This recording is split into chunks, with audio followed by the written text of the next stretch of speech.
We erased you once. We will erase you again. Those were the first words my birth mother, Lady Hanny Arakawa, said to me as I stood beneath the glowing glass ceiling of her Kyoto estate. I had spent 70 years imagining this reunion, what I would say, what I would feel, only to be dismissed like a shadow from her past. But what Hanny didn't know was that my granddaughter, Aiko, the face every colony knew from interstellar science broadcasts, was already on her way. And when she walked into that room, the empire my parents had spent a century building would never be the same again. My name is Emiko Watanabe, and I turned 70 this spring. For most of my life, I never asked where I came from. Growing up in an orphanage on the back streets of Tokyo during the last days of the corporate wars, survival left no time for questions. You learn to stitch uniforms, clean labs, and keep your head down. By 20, I was a nurse in Osaka, patching wounds from riots and accidents in the biotech districts. I built a life from scraps, raised my daughter Keiko alone, and later helped her raise her daughter, my Aiko, the only family I ever truly had.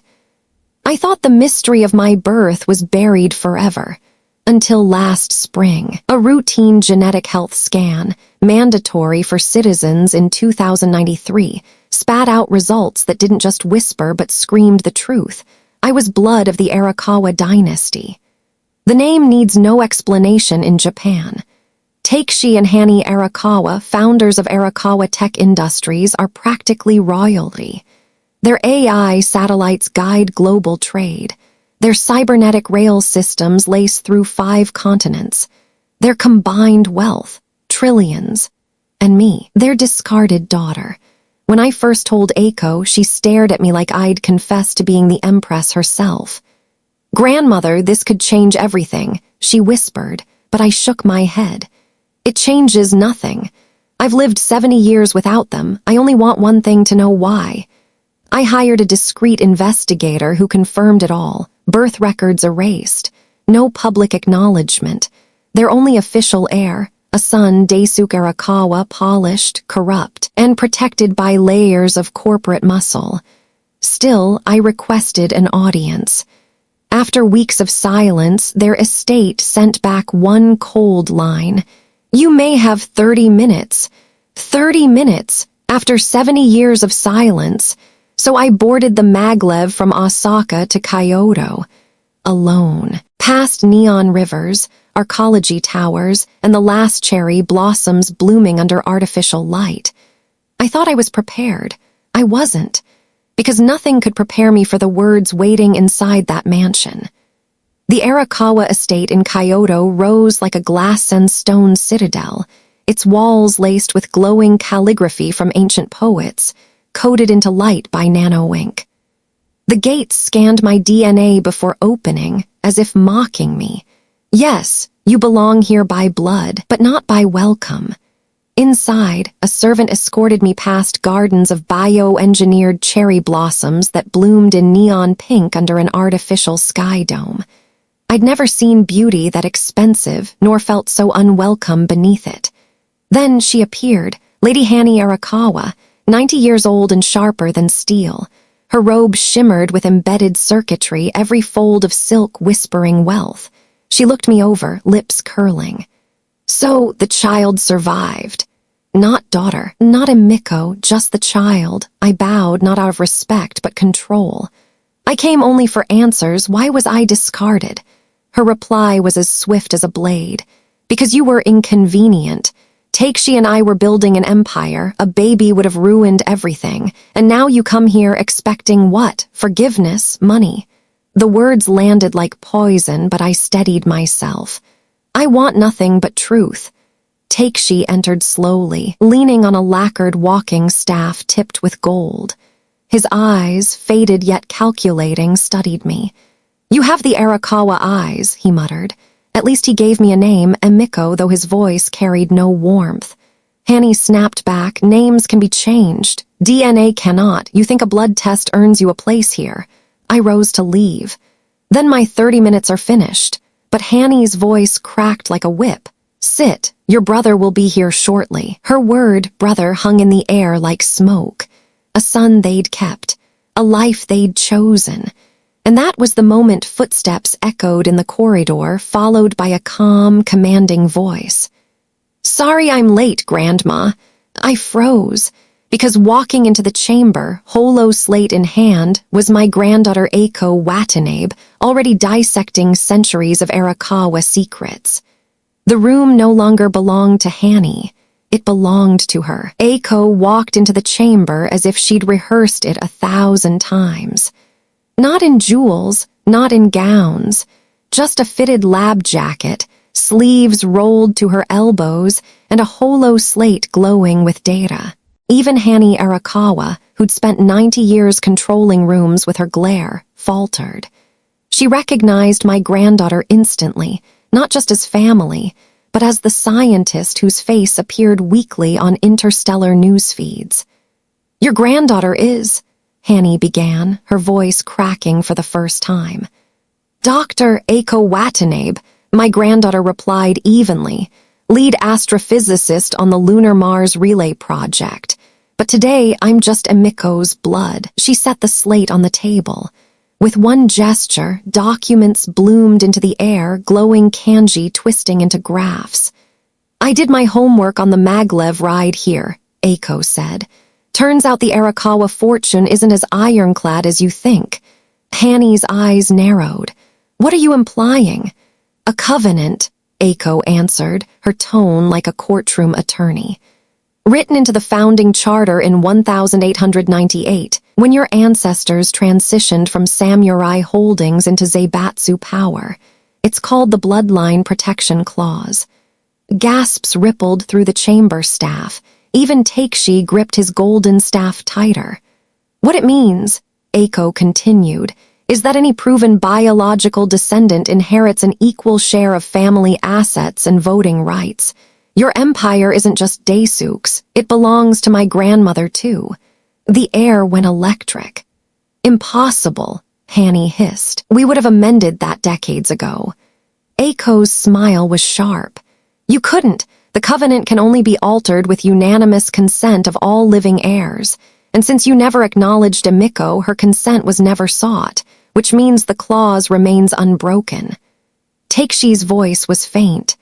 The empire worth trillions. But Aiko wasn't finished. She swiped again, and streams of data flowed across the holo display.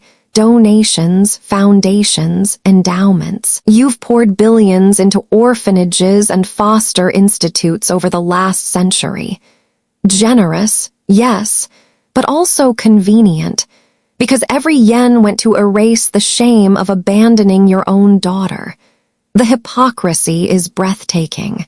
Silence followed. I felt every eye in that chamber on me, but for the first time I wasn't shrinking. I was rising, and then the doors burst open. Daisuke Arakawa stormed in, his suit damp with sweat, his eyes wild. What have you done? He shouted, pointing at Aiko. Do you have any idea what this means for the board, the shareholders, the global councils? Aiko didn't flinch. It means my grandmother is not a shadow. She is not an inconvenience. She is the bloodline, and starting today she has a seat at your table. For the first time in 70 years, the empire trembled. Daisuke's rage rattled the chamber. He slammed his fist on the lacquered table, rattling the holo projections. Do you realize what this will do to the markets, to our empire? If the covenant is enforced, control fractures, our rivals will devour us. Aiko tilted her head, calm as glass. Funny, you sound less worried about family honor and more about losing your grip on power. Hanny's mask of composure cracked. Her hands trembled as she hissed. We cannot allow this. You. I stood. My voice was steady, but it carried the weight of 70 years. Enough. I didn't come for money. I came for truth. Daisuke froze. Hanny blinked. Even Takeshi's staff slipped, clattering against the marble floor. I turned to face them all. You built towers of glass and steel. You funded orphanages and hospitals. Yet you abandoned your own daughter because she was inconvenient. Do you know who raised me instead? A midwife and her husband in Gifu Prefecture. Farmers, poor, ordinary, forgotten by history, but they gave me what you never could, love. I will not dishonor their memory by taking your blood money." Aiko stepped to my side, her voice sharp as a blade. "Which is why my grandmother has chosen to redirect her share. All of it, not for herself, but to establish the Hendo Foundation, named after the couple who raised her. Its mission, to ensure no child abandoned by wealth or circumstance ever feels what she felt." Gasps filled the chamber. Daesuk's face turned crimson. She can't just strip billions from our empire." Aiko raised her holo slate. "Legally, she can. The covenant guarantees her right to assign her inheritance freely. My legal team has already prepared the transfer documents, effective immediately." Hanny slumped into her chair, decades of arrogance draining into despair. "If she does this, the media will uncover everything, the abandonment, the lies, will be humiliated." Aiko's gaze was cold. "Or celebrated. The story can be told as one of reconciliation, legacy, and redemption. But only if you cooperate. Otherwise, every news channel from Tokyo to Mars will hear the truth from me." The chamber fell silent. For the first time in my life, they were the ones cornered. I looked at each of them in turn.